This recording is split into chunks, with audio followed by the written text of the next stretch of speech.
Minha mãe diz que Rosana volta todas as noites.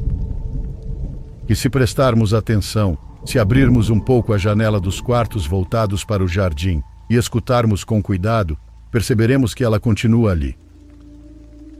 Minha irmã disse que uma vez a viu debaixo do pé de jatobá, observando a casa.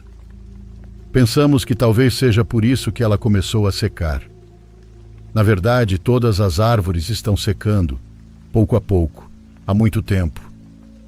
Quando paramos para pensar, tudo coincide com aquela noite em que nos disseram que havia uma mulher andando pelo quintal.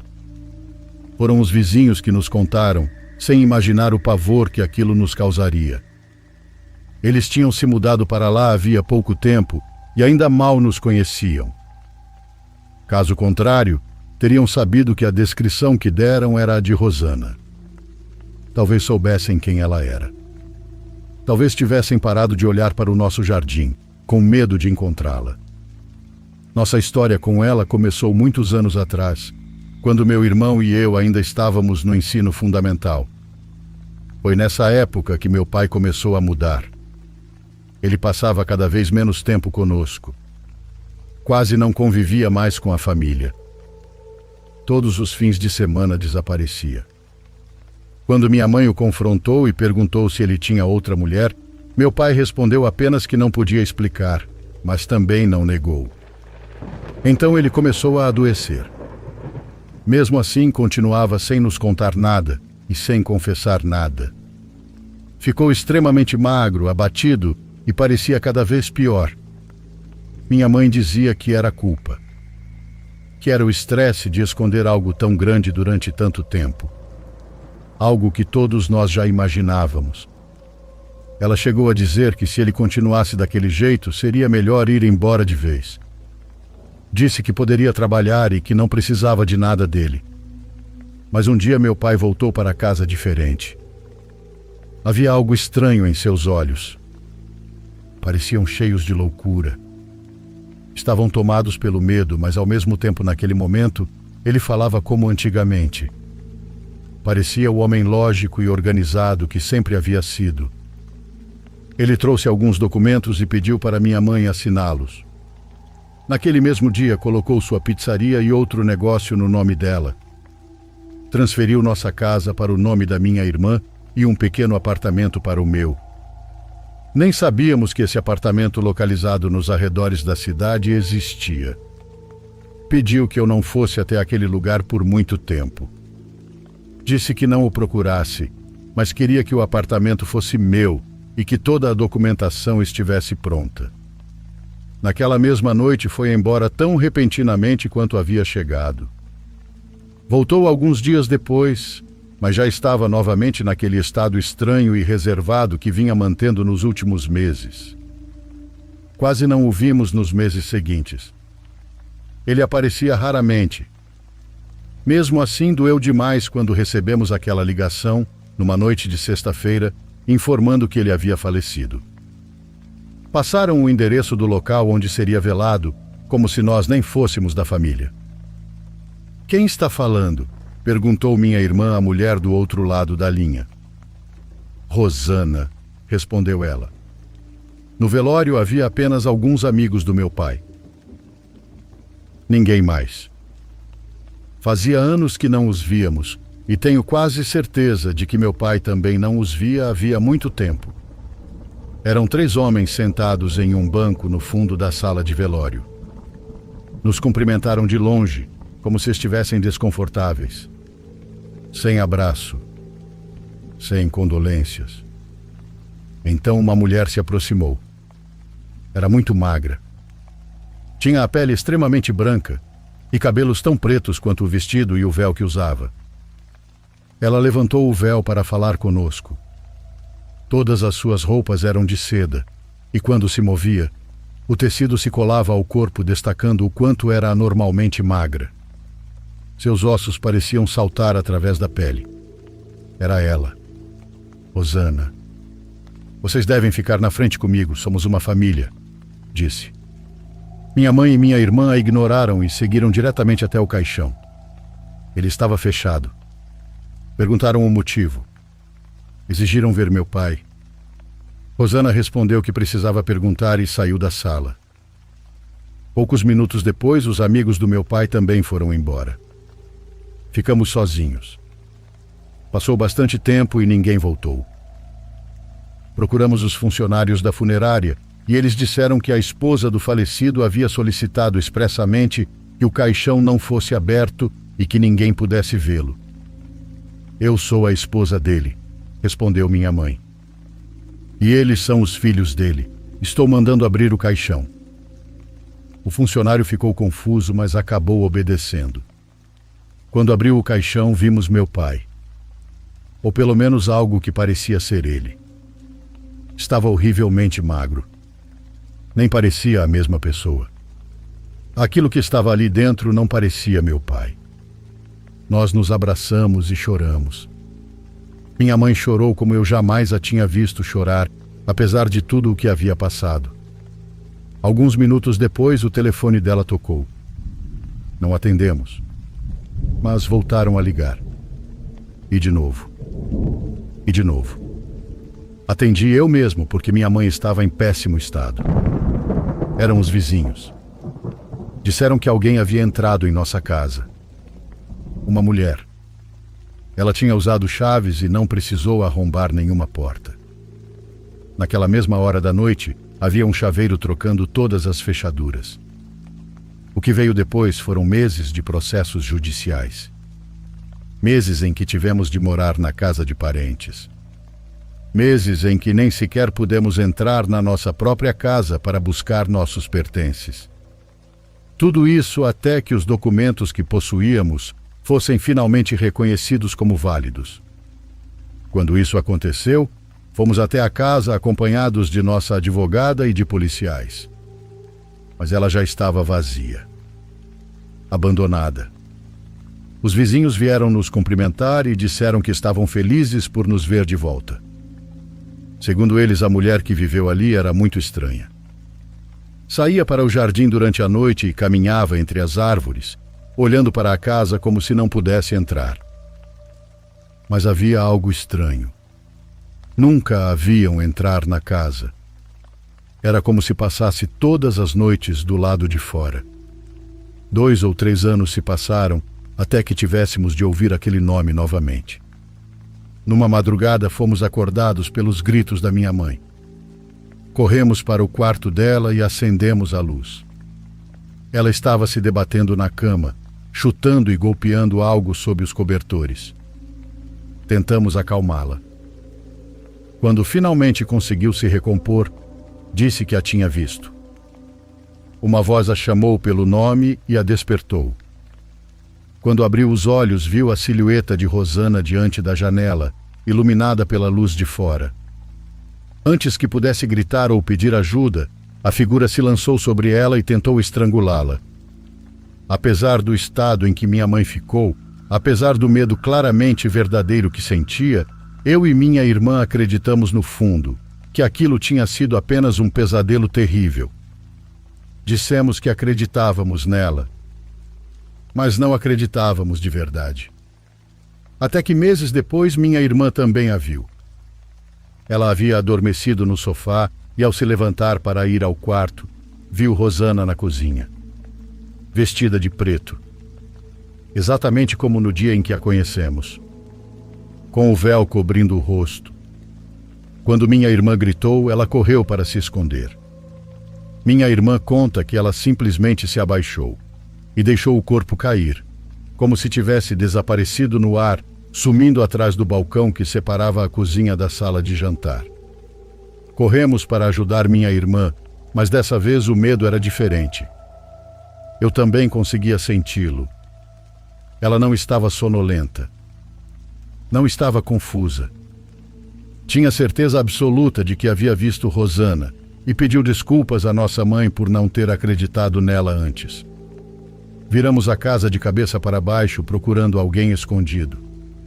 Naquela noite dormimos todos juntos. No dia seguinte procuramos novamente. Examinamos cada canto da casa. Qualquer lugar onde uma pessoa pudesse se esconder. Passamos a nos sentir observados o tempo todo. Em cada cômodo. em cada corredor. E eu comecei a ouvir, principalmente durante a noite, uma música estranha. Parecia a melodia de uma caixinha de música. Vinha de dentro das paredes. Às vezes eu me aproximava para tentar ouvir melhor e, talvez por imaginação, achava que também conseguia escutar uma respiração lá dentro. No fundo, todos sentíamos que havia alguém naquela casa conosco. Chegamos ao ponto de falar sobre o assunto apenas quando estávamos fora dela. Perdemos a confiança. Perdemos a paz de viver no nosso próprio lar. Até pensamos em abandoná-lo. Com o passar do tempo, chegou o momento de visitar aquele velho apartamento que meu pai havia deixado para mim. Precisávamos avaliar o que seria necessário para colocá-lo para alugar, pois enfrentávamos dificuldades financeiras. O lugar estava completamente destruído, fedendo. Parecia que alguém havia espalhado sujeira pelas paredes usando as próprias mãos. Era uma visão de pesadelo. Havia símbolos e grafites por toda parte. O cheiro era o de um abrigo abandonado. Os outros 3 apartamentos daquele andar também estavam vazios, mas pelo menos por fora não pareciam ter sofrido o mesmo destino. A porteira do prédio, Luzia, conhecia meu pai e também Rosana. Segundo ela, Rosana havia se tornado tão dependente dele naquele último ano que não achou estranho quando morreu poucos meses depois da morte dele. Começamos a fazer contas mentalmente enquanto a mulher continuava falando sem saber quem éramos, sem imaginar que estava falando justamente sobre nosso pai. Tentávamos descobrir aproximadamente quando Rosana havia morrido. Voltamos para casa emocionalmente abalados, mas também tomados por um terror profundo. A mulher que conversou conosco sentia uma enorme pena do meu pai, tão grande quanto o medo que sentia de Rosana. Pelo que descobrimos, ela voltou para aquele apartamento depois de deixar nossa casa e morreu ali. Ninguém percebeu sua morte até que o cheiro do corpo tornou impossível ignorá-la. Mas mesmo depois disso, continuaram ouvindo sons no apartamento. Continuaram ouvindo alguém vivendo lá. Durante meses. Não me atrevo a pensar nisso. Nem sequer a sugerir. Porém, às vezes me pergunto se deixaram de ouvi-la justamente na mesma época em que minha mãe a viu pela primeira vez dentro da nossa casa. Tentamos limpar nossa casa de todas as formas possíveis. Recorremos a todas as religiões que encontramos. Com o tempo, ela realmente deixou de ser ouvida. Pelo menos não com a mesma frequência. As músicas desapareceram. Os sons dentro das paredes desapareceram. Não voltamos a vê-la dentro dos quartos. Os vizinhos ao lado se mudaram e outros vieram morar ali. Pessoas que não conheciam nossa história e que já nos escreveram mais de uma vez para perguntar sobre uma mulher que passeia pelo quintal durante a noite. As árvores continuam secando. Minha irmã a viu debaixo do pé de jatobá. Minha mãe diz que Rosana volta todas as noites. Sempre. E se prestarmos atenção, se abrirmos um pouco a janela dos quartos voltados para o jardim e escutarmos com cuidado, perceberemos que ela continua ali, movendo-se entre as árvores. Nós continuamos rezando todas as noites. Continuamos queimando uma erva cujo cheiro se espalha pela casa inteira, para nos proteger de Rosana.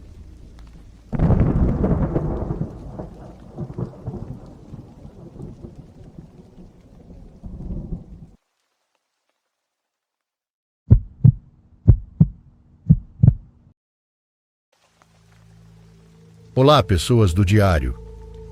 Meu nome é Lucas, tenho 23 anos e desde muito jovem sofro com ansiedade e depressão.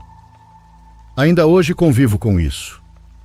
Tem períodos em que consigo levar uma vida normal, mas em outros as crises aparecem sem aviso e transformam coisas simples em verdadeiros desafios.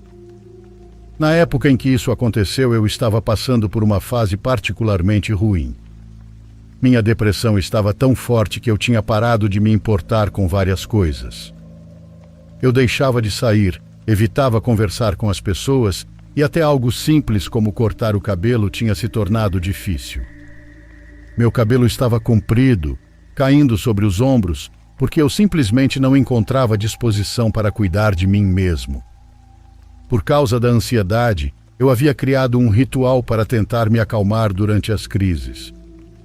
Sempre que sentia que estava perdendo o controle, apagava as luzes do quarto, me deitava de cabeça para baixo na beirada da cama e ficava apertando uma bolinha anti-estresse. Enquanto fazia isso, contava de 1 até 100. Quando chegava ao final, começava tudo de novo. Pode parecer estranho, mas aquilo me ajudava a organizar os pensamentos. O que vou contar aconteceu durante a semana de uma prova muito importante da faculdade. Eu vinha estudando havia dias, mas quanto mais a data da prova se aproximava, mais nervoso eu ficava. Naquela noite, minha ansiedade estava tão forte que eu mal conseguia respirar direito. Então fui para o quarto, apaguei a luz e comecei meu ritual. Me deitei na posição de sempre e passei a apertar a bolinha. Aos poucos tentei controlar a respiração. Em determinado momento senti um leve puxão no cabelo. Foi algo muito discreto. Como o meu cabelo era comprido naquela época, nem dei importância. Achei que ele tivesse enroscado em alguma dobra da colcha. Passei a mão na cabeça e continuei contando. 47, 48, 49, 50. A crise parecia estar diminuindo. Continuei. 57, 58, 59, 60. No exato instante em que pronunciei aquele número, ouvi outra voz dizendo 61 junto comigo. Não foi um segundo depois. Não foi antes. Foi exatamente ao mesmo tempo. Como se alguém estivesse repetindo o número junto comigo. A voz era baixa, quase um sussurro. E o que me apavorou de verdade não foi a voz. Foi a respiração. Eu senti claramente o ar passando ao lado do meu ouvido, como se alguém estivesse inclinado sobre mim, tão perto que eu poderia tocá-lo se virasse o rosto. Meu corpo inteiro travou. Senti um arrepio subir pelas costas e meu coração disparou de uma forma que nunca tinha acontecido antes. Então pulei da cama e acendi a luz. O quarto estava vazio. Completamente vazio. A porta continuava fechada. A janela também. Olhei atrás da cortina. Debaixo da cama. Dentro do guarda-roupa. Não havia ninguém. Fiquei sentado na cama por vários minutos tentando entender o que tinha acabado de acontecer. Pensei no estresse. Pensei no cansaço. Até hoje, essa é a parte que mais me incomoda quando lembro daquela noite. Eu não apenas ouvi alguma coisa, eu senti alguém. Naquela noite não consegui ficar no quarto. Peguei um travesseiro e uma coberta e fui dormir na sala. Mesmo assim, quase não dormi. Passei horas olhando para o corredor escuro, lembrando daquela voz repetindo o número junto comigo. No dia seguinte, voltei ao quarto normalmente, mas nunca mais fiz aquele ritual. Nunca mais apaguei as luzes para ficar naquela posição.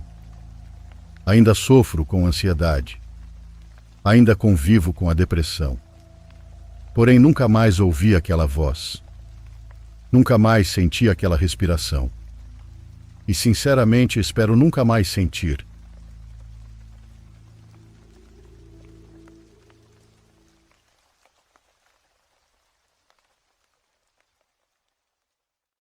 Por favor, curta e se inscreva se você estiver gostando.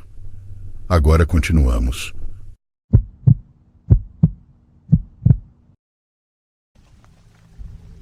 Quando eu era mais novo, eu era aquele tipo de pessoa que sempre estava tentando encontrar a próxima oportunidade de ganhar algum dinheiro rápido. Minha mãe conhecia um casal mais velho de um grupo da igreja que precisava de ajuda com algumas coisas na propriedade deles por algumas semanas. Os nomes deles eram Richard e Elaine, e os dois estavam na casa dos 60 anos. Eram idosos, mas não extremamente velhos. Eles moravam em uma área bem rural, a cerca de 40 minutos da minha casa. A casa deles era uma daquelas fazendas antigas, com uma longa estrada de pedra na entrada e uma área de mata atrás da propriedade. O combinado era simples. Eu ficaria lá por pouco mais de uma semana, ajudaria Richard com o trabalho no quintal, limparia a garagem, moveria alguns móveis, pintaria uma cerca, faria coisas desse tipo, e no final eles me pagariam. Minha mãe confiava neles porque conhecia Richard há muitos anos, e Elaine parecia uma pessoa muito gentil na primeira vez que a conheci. Ela era quieta, mas sorria bastante e perguntava toda hora se eu estava com fome. A casa em si era normal. Era exatamente o tipo de lugar onde você imaginaria um casal de idosos vivendo em uma região tranquila. No andar de cima, no final do corredor, ficava o quarto onde eu dormiria.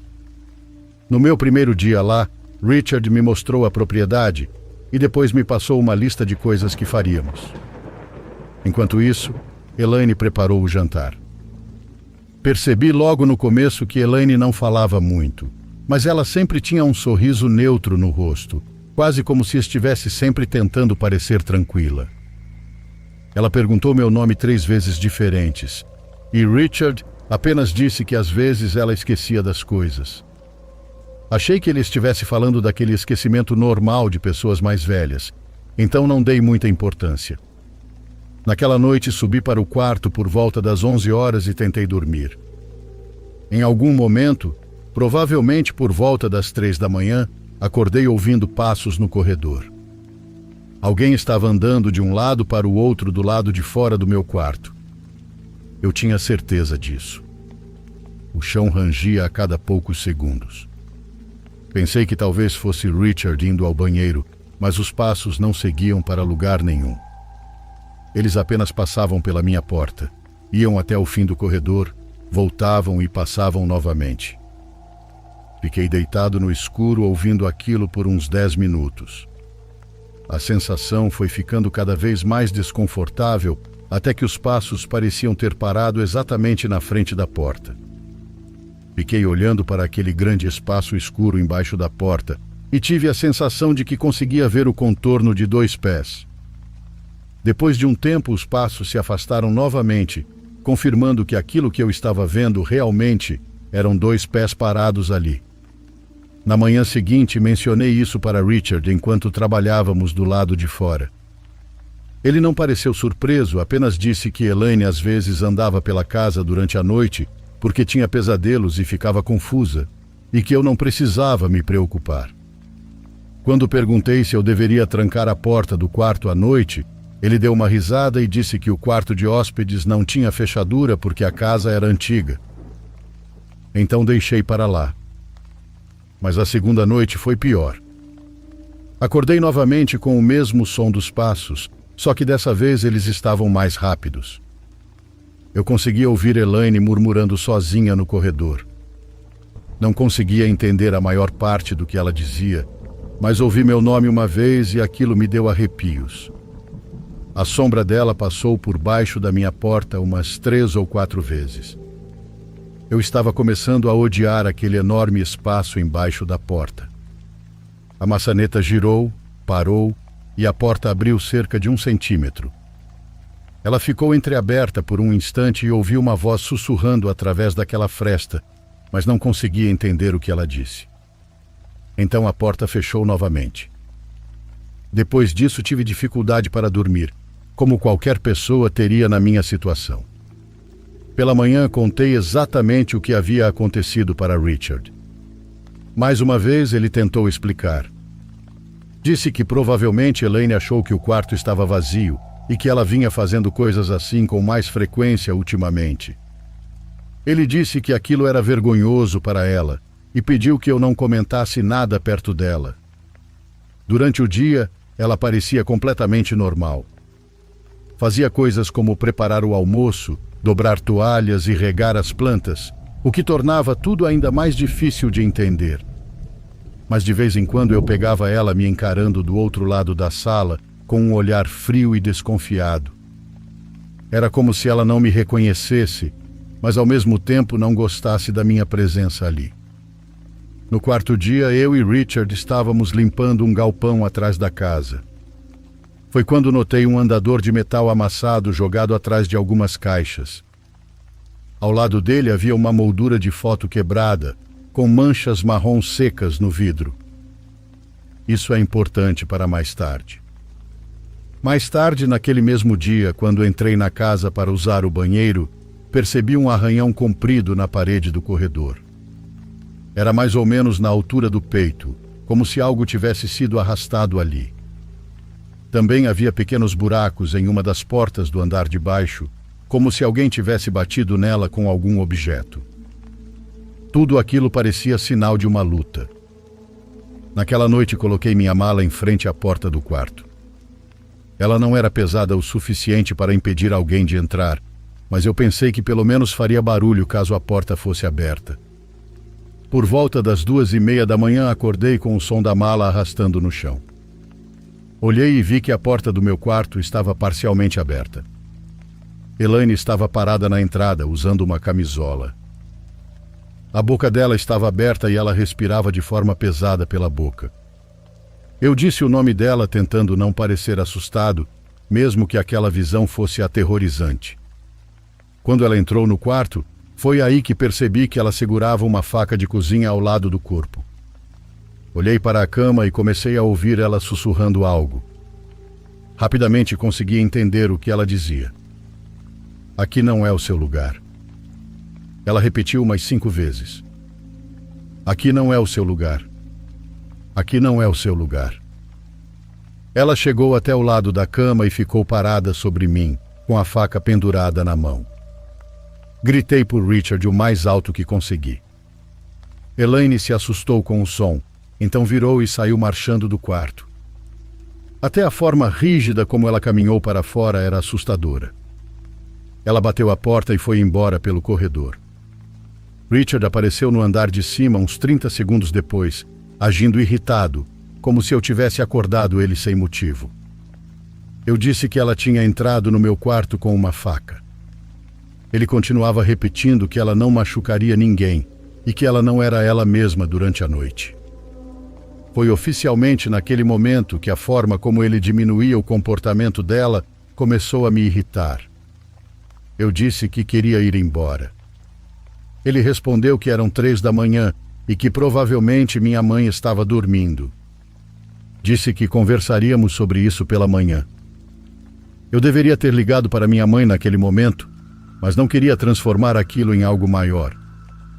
Depois que ele saiu, empurrei a cômoda contra a porta e fiquei acordado até o amanhecer. Na manhã seguinte, Elaine agiu como se nada tivesse acontecido. Ela fez bolo e estava sorrindo novamente, com aquele jeito de avó simpática. Richard me chamou de lado e pediu desculpas, mas não parecia um pedido de desculpas verdadeiro. Ele disse que a memória de Elaine estava piorando, o que parecia até uma forma de minimizar o problema. Quando perguntei se ela já tinha atacado alguém antes, ele ficou em silêncio por um momento. Então disse que uma vez ela havia ficado nervosa com uma cuidadora, mas que tudo tinha sido resolvido. Foi a primeira vez que percebi que ele definitivamente estava escondendo coisas de mim. Disse a ele novamente que queria ir embora. Ele disse que entendia, mas minha mãe estava trabalhando até tarde e que ele me levaria para casa na manhã seguinte, depois que terminássemos um último trabalho e eles me pagassem. Naquela tarde, enquanto Richard estava do lado de fora falando ao telefone, fui procurar minha mochila porque queria arrumar minhas coisas antes. Por algum motivo encontrei ela na lavanderia. Na mochila havia uma mancha de sangue claramente visível, bem no bolso externo. Chamei Richard até o quarto e mostrei o sangue. Ele pegou a mochila parecendo mais irritado do que eu já tinha visto antes e disse que havia se cortado sem querer mais cedo e colocado minha mochila ali enquanto limpava o sangue. Terminou dizendo: "Pare de se preocupar." Eu disse que iria ligar para minha mãe e novamente ele tentou me acalmar. Subi, arrumei minha mochila e tentei ligar mesmo assim. A ligação falhou 2 vezes. Então mandei uma mensagem pedindo para ela vir me buscar, mas a mensagem não foi enviada. Richard também se recusou a me passar a senha do Wi-Fi, Foi aí que realmente comecei a sentir que estava preso. Eu só precisava aguentar até minha mãe chegar na manhã seguinte. Na última noite eu nem deitei na cama. Fiquei sentado totalmente vestido em cima do cobertor, com os sapatos calçados e a mochila ao meu lado. Coloquei a cômoda na frente da porta novamente, mas por volta da meia-noite, Richard subiu e mandou eu tirar aquilo porque era perigoso em caso de incêndio. Recusei no começo e pela primeira vez ouvi ele gritar. Ele mandou eu tirar a cômoda imediatamente. Eu obedeci e deixei apenas espaço suficiente para a porta abrir. Depois que ele saiu, fiquei esperando no escuro com o celular na mão. Por volta das 2 da manhã, ouvi Elaine no andar de baixo. Dessa vez ela estava gritando. Parecia que estava gritando com Richard. Então ouvi vidro se quebrando. Richard chamou o nome dela tentando acalmá-la, e logo depois veio um barulho forte, seguido por ele gritando de dor. Parecia que ela tinha acabado de atacar ele. Levantei e abri minha porta apenas uma fresta. O corredor estava escuro, mas eu conseguia ver uma luz vindo da escada lá de baixo. Então ouvi passos subindo rapidamente. Fechei a porta e empurrei a cômoda de volta com toda a força. Alguns segundos depois, Elaine bateu na porta pelo outro lado.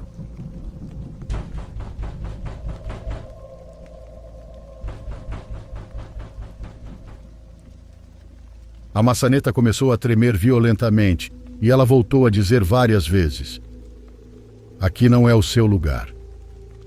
Dessa vez ela parecia furiosa. A porta tremia enquanto ela batia repetidamente e ouvi algo de metal acertando a madeira. Um pedaço da porta se quebrou para dentro.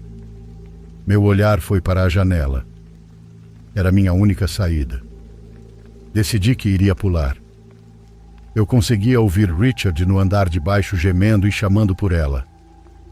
Não importava o que ela tivesse feito com ele, ela estava prestes a fazer comigo. Talvez algo pior. Abri a janela e chutei a tela para fora. Havia um pequeno telhado sobre a varanda logo abaixo da janela, então saí por ele com minha mochila. Elaine ainda estava batendo na porta quando pulei. Caí do telhado da varanda na grama alta abaixo. Corri pela estrada de terra sem olhar para trás.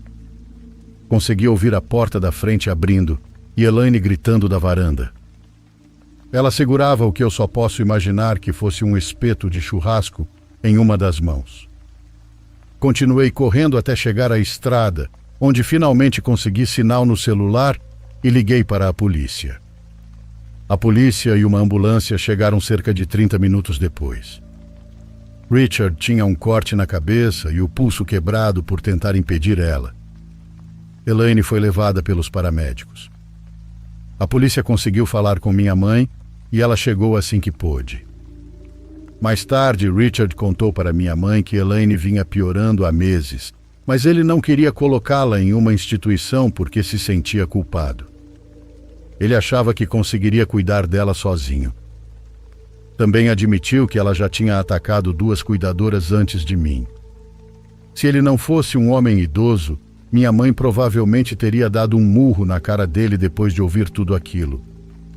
Ainda penso em quantas oportunidades eu tive de ir embora e em quantas vezes ignorei os sinais óbvios porque não queria parecer frouxo.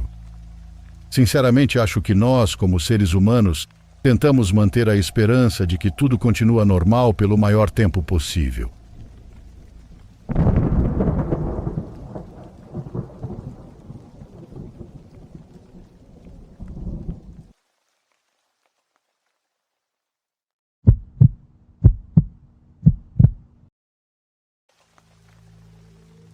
Olá, pessoas lindas que me ouvem. Sei que o Wagner não gosta de enrolar muito, então irei logo para o relato. Emigrei para Paris há muitos anos e nos meus primeiros meses na cidade, trabalhei como garçonete em um pequeno restaurante próximo a uma área sempre cheia de turistas. Também havia algumas casas noturnas por perto, então era comum ver pessoas circulando até tarde da noite. Pelo menos na estação e na linha de metrô que eu costumava usar, o movimento era constante. Eu estava feliz por finalmente estar construindo minha vida no país com o qual sempre sonhei. Tinha um emprego, conseguia pagar meu quarto e ainda mandava dinheiro para minha família. Mas havia noites em que eu terminava tão cansada que o trajeto de volta para casa parecia mais longo do que todo o turno de trabalho. E foi em uma noite dessas que tudo aconteceu. Eram 10 da noite, mais tarde do que o habitual. Saí atrasada porque o restaurante estava lotado e um dos meus colegas não apareceu para trabalhar. Passei horas correndo de mesa em mesa até finalmente fecharmos o estabelecimento. Meus pés doíam e minhas costas estavam completamente tensas. Por isso muita gente me disse depois que talvez o cansaço tivesse me feito enxergar coisas. Mas tenho certeza absoluta de que não foi isso. Caminhei até a estação quase no automático. Desci as escadas, esperei o trem chegar e embarquei. Durante todo esse percurso, não houve absolutamente nada que me parecesse estranho ou fora do normal. Quando o trem chegou, entrei e me sentei no primeiro assento vazio que encontrei. Para ser sincera, não lembro exatamente em que momento adormeci. O que recordo é que antes de pegar no sono, observei as pessoas que estavam no vagão. Todas pareciam completamente normais. Havia uma mulher usando fones de ouvido, 2 rapazes com roupas de trabalho e 2 senhores mais velhos olhando para o chão. Não havia ninguém com aparência perturbadora, nem ninguém me encarando de forma suspeita. O trem partiu e eu tentei manter os olhos abertos, mas o cansaço venceu. Por alguns minutos, foi a melhor soneca da minha vida. Era esse o nível de exaustão em que eu me encontrava. Então despertei de repente quando o trem desacelerou. Meu corpo reagiu automaticamente e abri os olhos por um instante. Meu primeiro pensamento foi que talvez eu tivesse passado da minha estação. Olhei para o mapa acima da porta e vi que ainda faltava uma parada para eu descer. Aliviada, me acomodei novamente no assento, recuperada pela breve soneca. Foi então que olhei ao redor. O vagão estava completamente vazio. Preciso dizer que encontrar um vagão vazio naquele horário não era impossível. Mas em uma linha tão movimentada quanto aquela, era algo incomum, pelo menos na minha experiência. E não foi exatamente medo o que senti. Foi uma profunda desconfiança. Como se todas aquelas pessoas que viajavam comigo tivessem ido embora por algum motivo que eu ainda desconhecia. Olhei pela janela, mas tudo o que vi foi o túnel escuro. Examinei o vagão de um lado ao outro, procurando alguma explicação para o fato de todos terem desaparecido, mas não encontrei nada. Concluí que estava exagerando e que o cansaço estava fazendo parecer mais grave do que realmente era. Além disso, eu desceria na próxima estação, então não fazia sentido trocar de vagão. Fiquei olhando para os assentos vazios à minha frente. Peguei o celular, mas não tinha vontade de mandar mensagens nem de ouvir música. Foi então que senti uma gota cair sobre minha mão. Olhei para a pele e vi uma gota sobre os nós dos dedos. Imaginei que fosse água do ar-condicionado ou alguma infiltração no teto, embora o vagão não parecesse molhado. Eu já ia limpá-la sem dar importância quando percebi algo que me fez congelar. A gota estava quente e era extremamente viscosa. Uma sensação de nojo e confusão tomou conta de mim. Limpei a mão rapidamente na calça e, por puro reflexo, ergui os olhos devagar. Pela minha santa mãe, eu juro que havia um homem grudado no teto do vagão. Ele estava preso ali como um inseto gigantesco. Não estava completamente nu, mas os poucos trapos que cobriam seu corpo não eram suficientes para esconder sua pele enrugada e pálida. Era magro de uma forma doentia e estava coberto de suor. Mas de longe o que mais me chocou foi seu pescoço torto e a maneira como me encarava. Sua boca estava completamente aberta. Ele não parecia surpreso por eu ver ele. Parecia, na verdade, que estava me observando havia muito tempo enquanto eu dormia. Minha reação imediata foi congelar no assento. Fiquei olhando para ele sem piscar, fingindo que se eu não me movesse, ele também não se moveria. Hoje me arrependo de não ter observado outros detalhes, como onde ele estava se apoiando ou de que forma conseguia permanecer naquela posição. Mas eu só conseguia encarar seu rosto. Esperava desesperadamente que ele não tentasse fazer nada. Uma coisa, porém, eu lembro com clareza. Os joelhos dele estavam projetados para os lados e seu abdômen permanecia colado ao teto, como se seu corpo pesasse muito menos do que o de uma pessoa normal. Não sei se era alguém com algum transtorno psiquiátrico grave ou alguém completamente drogado. Porém, naquele momento, a forma como ele permanecia preso ao teto me pareceu absolutamente impossível. Embora hoje pareça que tenha se passado muito tempo entre a gota de saliva cair na minha mão e eu finalmente descobrir sua origem, a verdade é que tudo aconteceu em poucos segundos. Talvez 10, talvez 20 segundos de puro terror, até que o trem voltou a desacelerar. Ele abriu ainda mais a boca, como se estivesse tentando dizer alguma coisa. Foi nesse instante que comecei a gritar.